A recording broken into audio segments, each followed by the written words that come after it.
Hello everyone and welcome to Posing Basics 101, and this video is designed primarily to help the beginner develop their posing, but also if you competed a few times as well, you may want to take some pointers and some tips away from myself. So we have 12 poses within bodybuilding. They are the front relaxed, 2 side relaxed poses and the rear relaxed shot. We then have our 8 compulsory poses, our front double bicep, front lat spread, side chest, side tricep, back double bicep, back lat spread, abs and thigh, and most muscular.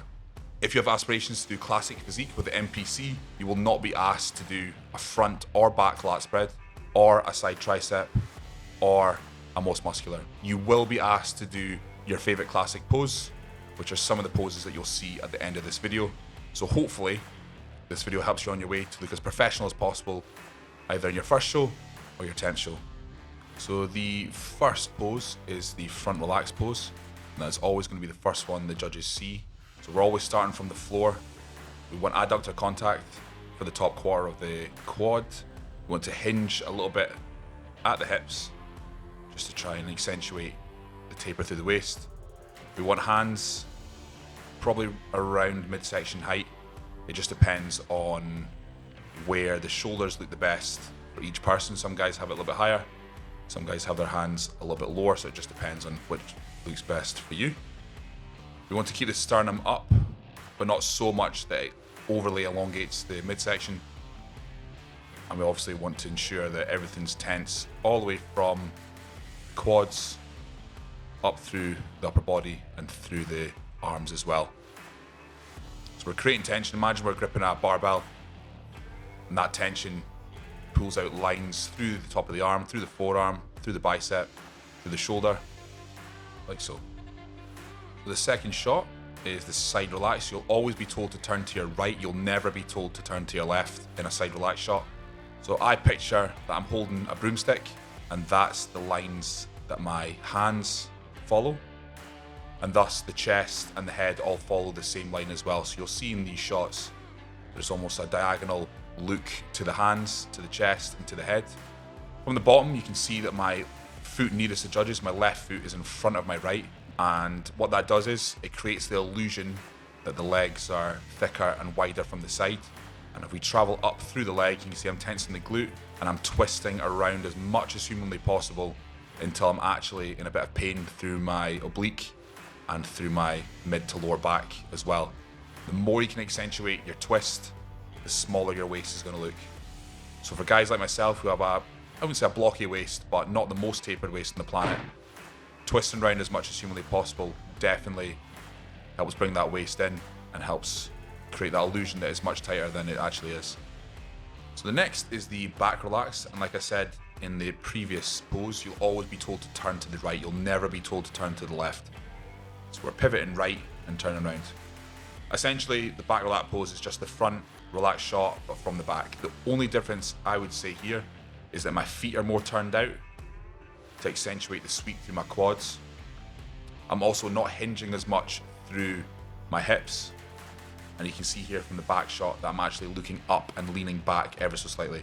The amount of lean back depends on the person. Not everyone needs to lean back as much. I find it just looks a little bit better on me if I lean back just a touch. You can see as well, if we compare it to the front relaxed shot, that the adductor has contact up at the top. There's no thigh gap.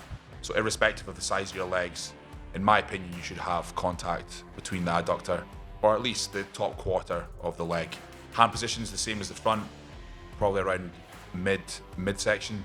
But again, that all depends on how your shoulders look. Some guys look better with their hands down, and some look better with their hands slightly higher. It just depends on where your shoulders look their best, and I feel my shoulders look their best around where they are in the shot you can see here.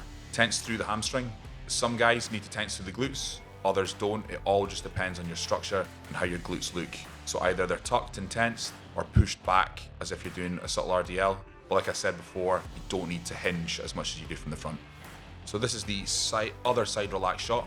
Something to be wary of as well when you're practicing is that most people, they have a difference in flexibility from side to side.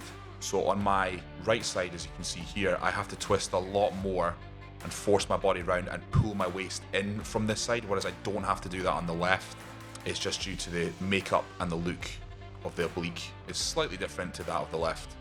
So again, we're adopting the position of the hands where I'm holding a diagonal broomstick, and thus the chest, the head, all follow the same diagonal line. You can see through my back, underneath my armpit, the line that the lat follows from the top of the armpit right down to the waist, and that's what we're trying to accentuate when we twist. You want to internally rotate your arm, so you're making your arm look as thick as humanly possible. You don't want the bicep hiding, you don't want the tricep hiding, you want to try and make the arm look as thick as possible, so that involves turning the shoulder in order to make the arm look as thick as it can. The amount that the foot nearest the judges, in this case my right foot, goes in front all depends on how it looks on you. So if you look better with a gap between your calves, use a gap. If not, like myself, no gap. So here is the first compulsory pose, it's the front double bicep. Now as you can see, I do this with one foot elevated in order to twist like you saw there. That makes my waist look slightly smaller, whereas if I were to do the front double bicep directly from the front, I feel my waist looks a little bit too blocky. So I do it like that, where I tilt through my left hip, pulling my heel up, like so. And here you can see how the front double bicep looks from the back. So you can see more through my spine, that twist and that tilt that I add through the hips. As with every pose, you're starting from the floor, feet position, tensing through the quads, coming up through the body. So make sure your feet are turned out, as you can see in this shot. And again, that just accentuates the quad sweep and the shape through the lower half. If your feet are too turned in, not only does it look awkward, but you're not getting that same level of sweep through the quads. Ensuring the biceps and in the hands that you're externally rotating the fists. So what I mean by that is you're trying to get your fists behind the shoulder joint. So what that does is it makes the bicep and the arm look as tall as possible. One thing you see, especially in guys who are very developed through their chest, is it causes their fists to roll forward, and thus they're not able to display the whole height and whole size of the arm. So make sure you're rotating your fist back the way behind the shoulder joint in order to make the arms look as big as possible. So after the front double bicep, we'll be asked to do a lat spread. So as you can see here, my feet are side by side, tensing up through the quads, and I'm hinging through my hips. I'm also planting my thumbs into my lower lat insertion. So that's how far back I set the thumbs before I pull my body forward. Imagine you've got drawstrings on your elbows and someone is pulling your elbows forward. As soon as you put mind to muscle through your back won't open. So you have to guide the back to open via the elbow rather than actually moving the back itself. As soon as you do that, the back will contract and you won't get the back as wide as you possibly can. So you have to try and learn to disengage your mind from your back in order to open it up. And that takes a little bit of time. The pose that I seem to have the most problems with posing clients is the lat spread and the back lat spread, trying to get it as wide as humanly possible. So the cue of imagining you're a puppet with drawstrings in your elbows usually helps to bring that through. So here is what I would consider the conventional side chest, which is the style that I'm hitting it here. You can hit it classically as well, especially if you were to do the classic physique. You may want to hit it slightly differently, where you're more upright and maybe a little bit more side on. One thing to consider in the side chest is trying to look as wide as humanly possible from the side. That involves, much like the symmetry poses, the side relaxed shots, is to twist around as much as humanly possible in order to make your shoulders look as wide as possible. I always say one of the best people to watch doing a side chest is Jay Cutler. Not only is he wide naturally anyway, but the way he twists into a side tricep shot makes him look far wider than he actually is. So one thing to consider if we're working bottom to top is the feet and knee position. You can see my feet and knees are pointed away from the camera. So again, that's to try and accentuate the size and the flow of the hamstring, but also to make the waist look as small as humanly possible. So my knees are traveling to my right and my upper body is traveling to my left. So essentially my upper body is fighting my lower body in terms of rotation, and this is going to make your waist look a lot smaller. Always make sure that your hips are turned away from the judges in the side chest shot. Create tension through the hands, holding the wrist, pushing through the wrist, and that's going to create tension through the bicep, bringing the bicep through a little bit more. But like I said in the front relaxed shot, the more tension you can create through your hands, the more lines will come through the muscle that you're posing. So the next shot would be the side tricep. Again, there's a few variations you can hit this, but this is probably considered the conventional one. The other version you would see would be the calf that's furthest away from the camera. That would be back rather than the front calf. So as we can see here, The legs are exactly the same as the side chest. You're dipping down into the floor, turning the knees away, turning the hips away from the camera and the judges in order to accentuate the waist, make it look as tapered as possible. In terms of hand position, I'm grabbing my index finger and my middle finger and pulling them away from each other. This allows me to lock out the tricep as much as possible and create as much tension through my hands as possible, which thus brings out the shoulder definition, the tricep separation, and just brings the detail to the surface by doing so. You want to ensure that your chest is up, but not so much that it looks contorted. You also don't want to cave in with this shot, which is the most common mistake I see with the side tricep, is that the shoulders and the chest cave in, thus making it look narrower. You want to stay almost upright and trying to wrap the other shoulder around as well. So like I said, in the side chest, you want yourself to be as wide as humanly possible. The difference with the side tricep is we don't want to take away from the tricep. So therefore, you can bring your opposite shoulder around, the furthest away shoulder, but just don't bring it around too much where it contorts the look of the tricep. So this is the back double bicep, the first back shot of the compulsory poses. And starting from the floor, we want one calf back always. If you do not have a calf back, the head judge will probably shout at you to put your calf back. So always practice it with one calf back. All my weight is through my front foot. This is my right leg.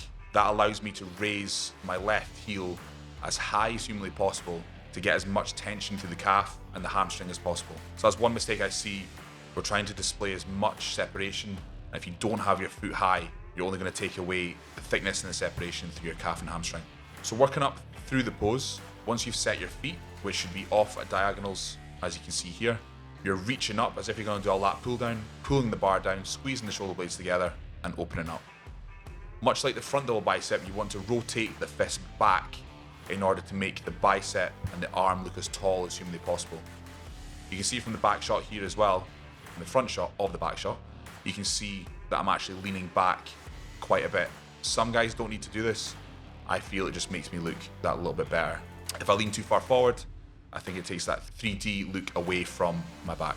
Ensure you're tensing the glutes as well. You don't want to hinge at the waist with a back double bicep shot. It looks kind of weird. So ensure you're pulling the glutes in, and that'll fire up the hamstrings as well. In every back shot, you should be looking up. That's going to shorten the traps, and that sometimes makes the upper back just look that little bit more separated. So the next pose is the back lat spread. So as you can see there in the transition, I'm pulling back, showing off my Christmas tree, and much like the front lat spread, I'm digging my thumbs into my lower lat insertion and imagining that I've got drawstrings on my elbows and they're being pulled forward. Now I'm imagining that I'm trying to deliberately round my upper spine in order to get my back as wide as humanly possible.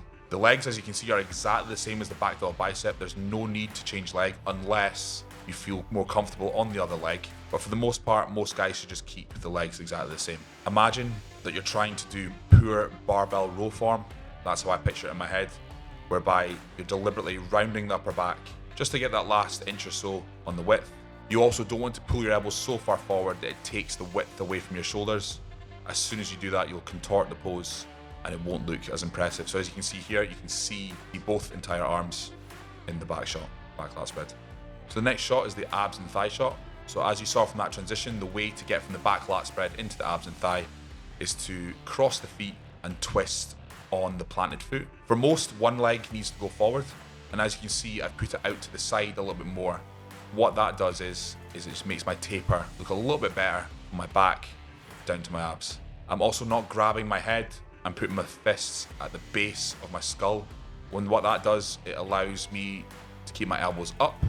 And again, it creates a little bit more taper through the back, down through the waist. And the legs, like I said, are accentuating the waist taper by being slightly wider than the other front shots. Variations of leg differ from person to person. Some guys have their legs side by side. Some guys have it forward like I'm doing here. Some have their foot up. Some have their toes up. It all depends on what looks best and how easy it is for you to tense your quad in the abs and thigh shot. So this involves a little bit of trial and error, playing about with the leg, playing about with the foot position in order to find the best look for the quad. And for me, it's having my quads slightly out or away from each other compared to other front shots. And as you can see, it makes my taper look all right, I suppose. So this is the most muscular shot. There are many variations of the most muscular, but for the most part, we'll just do a crab just to kind of display, considering this is basics of posing 101. So as you can see, my feet, I've got one foot in front of the other. Again, the most muscular can be done in so many different ways. You can have your hands on hips, can bring your hands to clasp in front of you. In my opinion, it all kind of depends on where your shoulders look their best. For myself, I tend not to hit the crab. It's purely just for this video, because the crab, as you can see, brings my shoulders in and makes me look narrower than I actually am. So I tend to hit the most muscular doing a front classic chest shot. I've not been told off for it yet, so clearly the judges don't mind it. But yeah, that is the most muscular. So as your posing progresses, and as you become more acquainted with posing itself, you'll be able to progress in more advanced shots like the ones I'm doing here. So these are typically considered classic shots, the style that you saw Arnold and all of them do in the 70s. They're also shots and poses that you would add to posing routines, pose downs, and sometimes you would use these shots in between compulsory poses just to add a little bit more flair to them. So most great posers will just hit shots like this and just hit round after round after round, just practicing different angles, different lines, not necessarily knowing what they're going to do, but they'll try and work on their flow. A lot of these shots are all inspired by bodybuilders that I grew up watching, and then I put my own wee tweak on certain things. So these are all shots that I've done in posing routines in the past, like I said, and it's always a good bit of conditioning, a good bit of cardio in order to hit these. But like I said, nail the basics first and then move on to the more advanced stuff. Posing comes naturally to some more than others, so just remember to be patient, work as hard as you possibly can with your posing, and trust me, it will show on stage. So best of luck with your show, and hopefully these basic tips all helped. So be sure to like the video, share it, and subscribe to the channel. And I also offer one-to-one posing tuition from Future Fitness in Shawlands in Glasgow. I also offer Zoom coaching as well, assuming you've got some experience with posing though. It's quite hard to do Zoom calls with someone who's never posed before. So feel free to get in contact and DM me on Instagram, email me. I'm sure I'll get back to you as soon as I possibly can to help you with your presentation.